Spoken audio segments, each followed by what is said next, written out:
morning, I'm Kristen. I'm here to draw your blood today. Good morning. Could you please state your name and date of birth? Pat White, November 11th, 1986. Thank you. Have you had anything to eat or drink in the last 12 hours? Not since 9 last night. Thanks. Do you have any questions? No. All right, it will just take me a minute to get everything set. Blood collection by venipuncture is one of the most common procedures performed in a healthcare setting.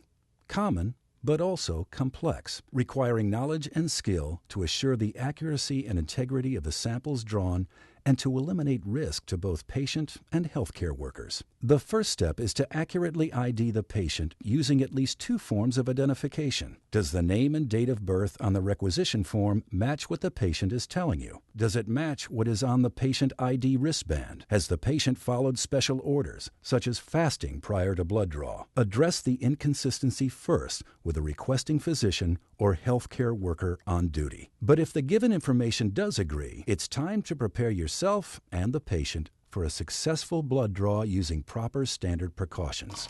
The phlebotomist washes and then dons a clean pair of gloves before proceeding. Make sure alcohol prep pads, gauze, tape, the correct gauge needles, and required evacuated collection tubes are within easy reach for you, but out of the reach of the patient. Then speak reassuringly to the patient as you position him for the draw. I'm all set here. If you'd please straighten your arm. It'll just take a moment while I apply the tourniquet. Applying a tourniquet slows the flow of blood in the veins and increases venous filling, thus making the veins more prominent, easier to locate, and easier to enter.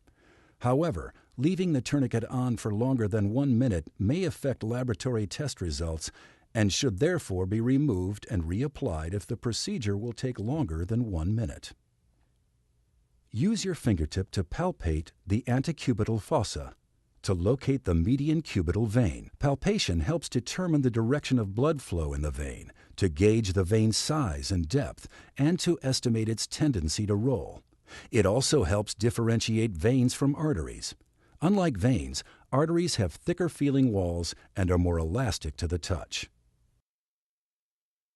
Use an alcohol prep pad to cleanse the skin around the site.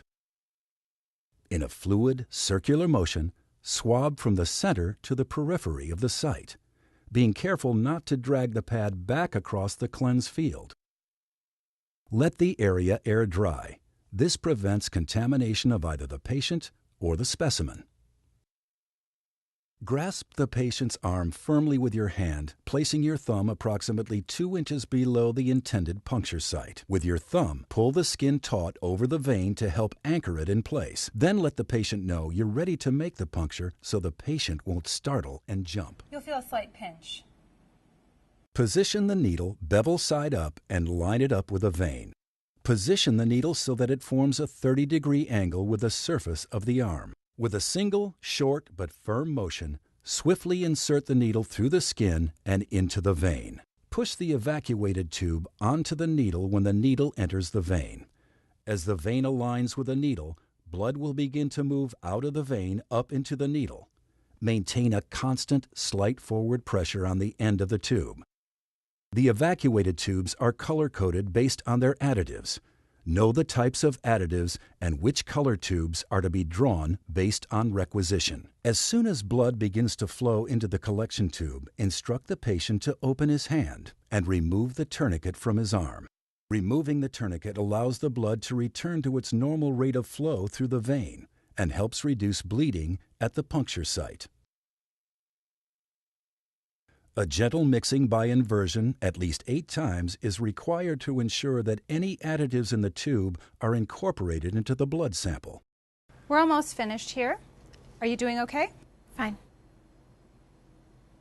Engage the safety device on the needle and use the Sharps device for proper disposal. Applying pressure at the needle entry site immediately after removing the needle will prevent a hematoma from forming and allow hemostasis to seal the wound.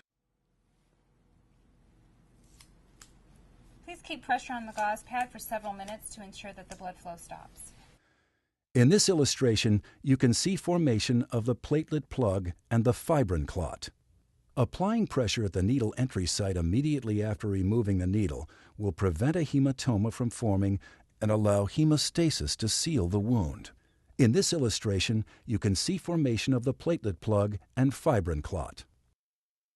Apply the ID label on the filled evacuation tube and store it for transport to the lab. The label must include at least the patient's ID number, full name, date of birth, and today's date. Using standard precautions, dispose of needles in a sharps container. Dispense of all other used non-sharp materials, including used gloves and gauze pads, in an approved trash receptacle. And disinfect all contaminated surface areas. You've just completed a successful blood draw, providing a sample that can be processed for analysis. Fortunately, most blood draws are completed in an entirely professional, skilled, and successful manner. Most, but not all. Poor technique, poor judgment, lack of knowledge, loss of concentration, and undue haste all are factors that can negatively impact the integrity of a sample. Or worse, that can create undue stress and pain for the patient or cause a patient physical harm. Let's take a look. Failure to align the needle perfectly with the vein and failure to insert the needle at a 30-degree angle can result in the needle missing its mark. Poor technique that will require an unwelcome second needle stick. Inserting the needle at too steep or too shallow an angle and not lining up precisely with the vein are two common reasons for missing the vein. To the patient, that usually means only one thing: further anxiety and discomfort. But it can have other consequences as well. Serious complications are most likely to arise when targeting the basilic vein, with its close proximity to nerves, which can be permanently damaged, or the brachial artery, which could be nicked. Even with a proper angle, the appropriate needle size must be used. Ready? You're only going to feel a very small pinch this time. It is acceptable to use a smaller needle called a butterfly. However, it should be noted that butterflies are a larger gauge needle, 23 to 25 gauge, and therefore have a smaller bore size. A large gauge straight needle, 25 gauge in this case, may make piercing the vein more certain, but as you can see, the smaller bore size can cause the red blood cells to lyse. While it appeared to the healthcare professional that this blood draw was successful, it's clear once the sample is centrifuged that the choice of needle gauge was a poor one. The selection compromised the integrity of the sample. Aside from these two examples of invisible errors, there are many visible signs that a healthcare professional may not be following standard precautions that ensure a quality blood draw as well as a satisfactory customer experience.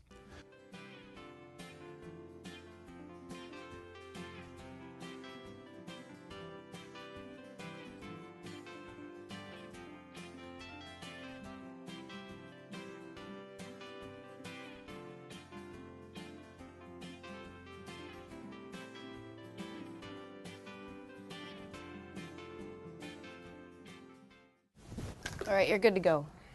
That's it? Yeah, I just need to put some tape on it.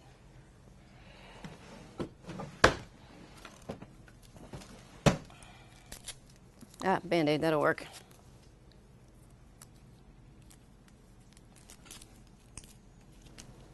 What about this? Oh. You're good to go. Good to go? Not necessarily. Failure to apply pressure on the puncture site immediately following removal of the needle can cause bleeding from the vein into the space around it, forming a hematoma, a collection of blood under the skin surface that will become bruised in appearance and painful to the touch.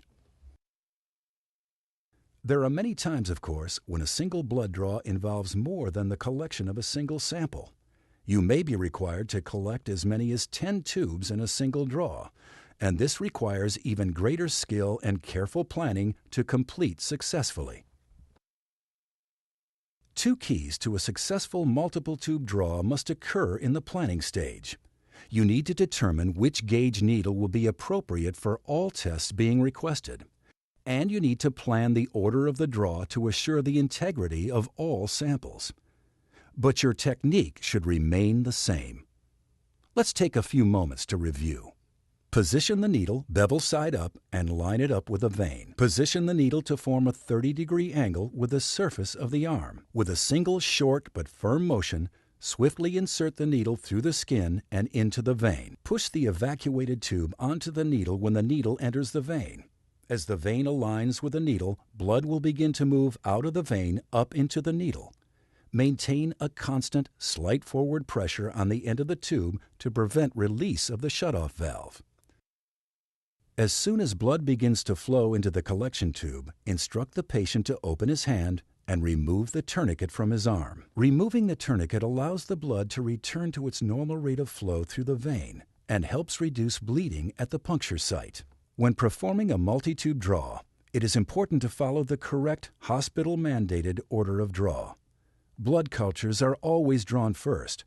However, in a routine venipuncture, a light blue tube should be drawn first, followed by a red top, gold, green, lavender, and gray. We're almost done here. This is the last tube I need to draw.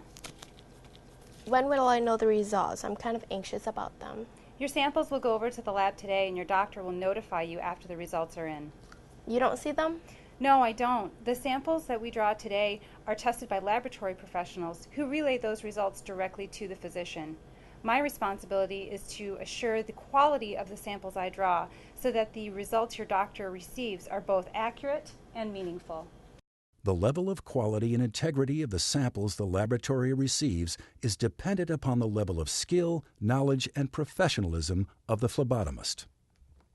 A big responsibility, but one that can make a real difference in the lives of your patients.